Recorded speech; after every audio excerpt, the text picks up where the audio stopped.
Bom, gente, então, dando continuidade lá ao nosso princípio 5, né, que é o estabelecimento de ações corretivas, né, o plano PPCC ele deve especificar qual procedimento que vai ser seguido, né, qual a ação corretiva que eu vou fazer quando ocorrer um desvio e quem vai ser o responsável por essa ação corretiva.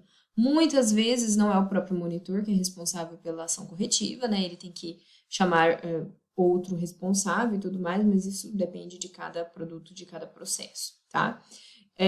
Essas pessoas, né, os responsáveis pelas ações corretivas, eles vão ter, né, a responsabilidade de implementar, né, essa ação corretiva, mas para isso eles também precisam conhecer todas as etapas, né, conhecer o preparo do produto, principalmente aquela etapa que ele é responsável por aplicar a ação corretiva e tem que conhecer o plano PPCC também.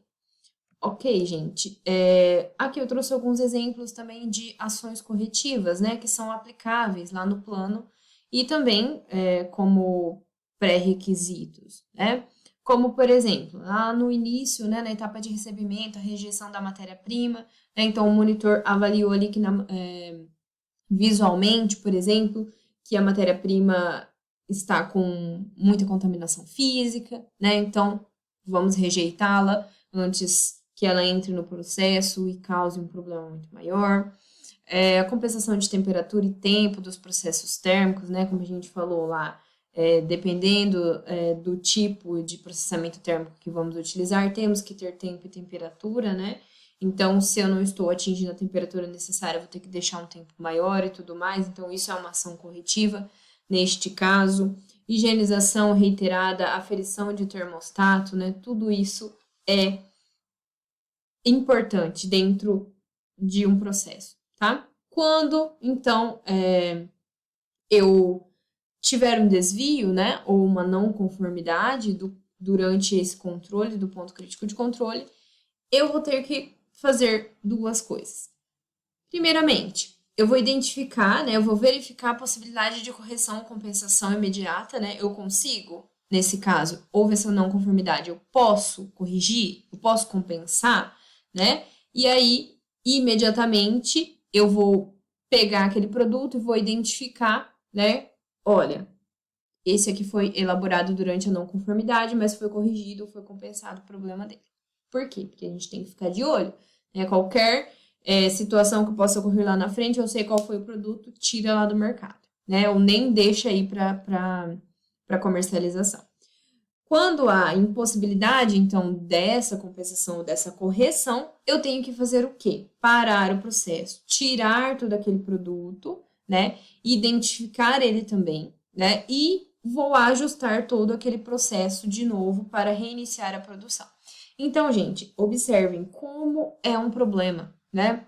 Gasto para a empresa, tempo parado se houver um desvio, uma não conformidade, né? Claro que se naquele momento você conseguir corrigir, vai ser um transtorno um pouco menor, ok? Mas se você não conseguir corrigir, você vai ter que parar tudo. Então, se durante a monitoração ali foram 2 horas, todos aqueles produtos que foram processados durante aquelas 2 horas terão que ser retirados imediatamente. E eu vou ter que ajustar o processo, deu problema no equipamento, o termostato está com problema, eu vou ter que chamar um técnico, isso vai demandar tempo, isso vai demandar dinheiro. Então, são problemas, ok? Por isso a importância de sempre ter muita atenção com relação aos limites críticos, ok? Posteriormente, né, deverão ser definidas, então, todas as ações corretivas necessárias a fim de evitar a incidência dessas não conformidades. Então, obviamente, né, o que a gente não quer é ter que utilizar essas ações corretivas. Para não utilizar ações corretivas, eu tenho que evitar as não conformidades, eu tenho que estabelecer, eu tenho que cumprir os limites críticos lá, né? E aí, quando essa não conformidade ocorrer, né, quando esse desvio ocorrer, eu vou procurar a causa, né, e eu vou atuar sobre ela. Então, se for falta de treinamento de um funcionário, eu vou pegar o funcionário, vou dar um treinamento adequado para ele. Manutenção de um equipamento, né? As manutenções preventivas têm que ser feitas, mas isso pode ocorrer, né, a qualquer momento, o equipamento quebra, enfim, mesmo que estava com a manutenção em dia, eu vou lá, vou aumentar, então, a quantidade de manutenções, eu vou comprar outro equipamento, eu vou tentar reduzir a ocorrência dessa não conformidade, né, pessoal? E é importante lembrar que todos os desvios e os procedimentos que são utilizados, tanto lá, né, nos desvios, houve desvio, tem que registrar, tem que documentar tudo. Houve desvio, o que eu utilizei de ação corretiva vai ter que estar tudo documentado dentro, né, dos meus registros do plano APPCC. Ok, gente. Falando em documentação, vamos para o nosso princípio 6, que são os estabelecimentos de procedimentos de verificação, né? Então, a verificação vai ser a utilização de procedimentos que são utilizados juntamente com aqueles da monitoração, para evidenciar se o APPCC está funcionando. Quem que vai fazer o procedimento de verificação? A equipe do APPCC. Então, a equipe do APPCC vai diretamente estar trabalhando lá com os funcionários, então eles vão estar fiscalizando, verificando se o funcionário está treinado, se está funcionando o sistema, né? Eles têm que estar observando todo o processo o tempo todo, né? Lembre-se lá, a equipe do APPCC é pequena, né? São de 3 a 7 pessoas. Então, como, né, que essas pessoas vão conseguir controlar tudo? Elas precisam da colaboração de todos os funcionários para que facilite, então, né, o bom funcionamento de todo esse sistema. E essa verificação, ela tem que ser realizada rotineiramente, né, ou sempre que houver alguma dúvida sobre a segurança dos alimentos, para avaliar qualquer modificação no processo, no ingrediente, no equipamento, lembrando que houve qualquer modificação no processo, né, de matérias-primas, de ingredientes, comprei um equipamento novo, eu tenho que reavaliar todo o meu plano APPCC, né, e ver se ele está coerente ou não, tá? Como exemplos de atividades de verificação, temos o estabelecimento de um cronograma apropriado e de revisão do plano, né, confirmação da exatidão do fluxograma do processo, então isso tem que ser avaliado, qualquer modificação, o fluxograma tem que ser refeito, tá? Revisão de todos os registros de pontos críticos de controle, então, né, o pessoal que vai fazer a verificação, né, a equipe vai lá, vai pegar os registros dos monitores, né? Como que essa verificação deve ser conduzida? Sempre, né, rotineiramente ou aleatoriamente, para assegurar que os pontos críticos de controle estão sob controle e que o APPCC está ok, está sendo cumprido. E também, gente, deve ser feita uma verificação extra se algum alimento for implicado como veículo de doença, ocorreu algum problema, né?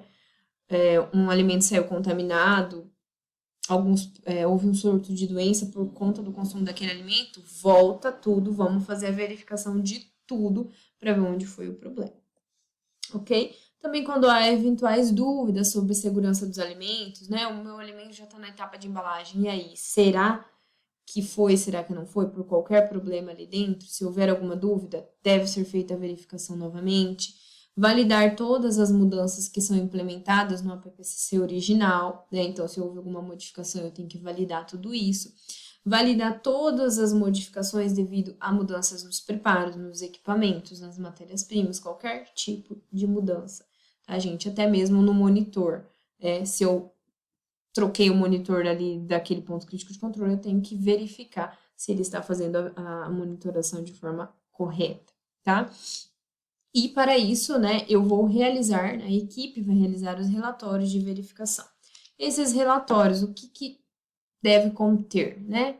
Toda a existência do plano, a identificação dos responsáveis, a implementação, a implantação, né? Todos aqueles relatórios, os registros de monitoração dos pontos críticos de controle, quais são as não conformidades que ocorreram, quais são as ações corretivas, ok? Todas as análises, pessoal, microbiológicas, sensoriais, análise de amostras, físicas, químicas, tudo que ocorreu para a verificação, né, desses pontos críticos de controle, para saber se os pontos críticos de controle estavam sob controle mesmo, né? Todas as modificações do plano, toda a parte de treinamento dos funcionários, principalmente os que são responsáveis pela monitoração dos pontos críticos de controle, ok? E aí, sim, passamos para o princípio 7, que é o princípio de estabelecimento de procedimentos de registro, gente. Lembrem-se lá, nós vimos na nossa aula registro por registro, né? Todos aqueles formulários, né, que são utilizados dentro do sistema APPCC. Gente, tudo tem que estar registrado, tá? Eu vou ter o meu plano, dentro do meu plano eu tenho que ter tudo que é necessário, tá? Qualquer dúvida eu vou consultar o plano, qualquer modificação eu vou consultar o plano, né? Então o meu plano APPCC tem que ser o mais completo possível e com todas as informações necessárias para que esse sistema funcione de forma correta. Então, eu vou ter que ter lá o meu formulário de definição da equipe do APPCC, então eu vou ter que ter lá quem é a equipe, qual a função, né? Lembre-se de 3 a 7 funcionários, geralmente, tá? As definições de responsabilidades de cada integrante da equipe do APPCC. Eu tenho que ter o fluxograma do processo, gente. A gente bate tanto na tecla do fluxograma, porque ele é a base para a elaboração do plano, ok? Então, fluxograma do processo detalhadamente, né, com todas as descrições de cada etapa nos mínimos detalhes, tá? O fluxograma tem que ser corretíssimo. A identificação de todos os pontos críticos de controle que podem ocorrer, as probabilidades, as severidades e tudo mais, e, né, todos os perigos que são associados a esses pontos críticos de controle, né? Aí, perigo físico, químico, biológico, severidade alta, média, baixa, tem que estar extremamente descrito. Porque ocorreu um desvio e aí, qual foi o perigo que, né, qual o risco de qual perigo nós vamos ter se houve esse desvio. Então, o plano tem que ser muito bem, né, descrito. Tem que ter também todos os limites estabelecidos, os limites críticos que devem ser cumpridos, o sistema e a programação de monitoração, ok? Quem são os responsáveis pela monitoração, tudo mais. As ações corretivas a serem tomadas no caso de desvios, todo o registro de monitoração de todos os pontos críticos de controle e os processos para a verificação do sistema APPCC. Tá, gente? Trouxe aqui, então, para finalizar a nossa aula de hoje, alguns exemplos de registros, né, que são bastante utilizados. Os relatórios de auditorias dos clientes, registro de temperaturas de estocagem para ingredientes, né, extremamente importante. Se houve um desvio, vamos ver por que isso está acontecendo, né? Todo o registro de desvios e ações corretivas em geral, né, pessoal? Então, tudo isso é extremamente importante quando a gente fala do plano APPCC, tá? Então, como forma de revisão de todo esse módulo, gente, era isso que eu tinha para falar para vocês. Na nossa aula online, nós tiramos mais algumas dúvidas que ficaram sobre esse conteúdo, tá? Para finalizarmos, então, esse módulo na nossa aula de hoje.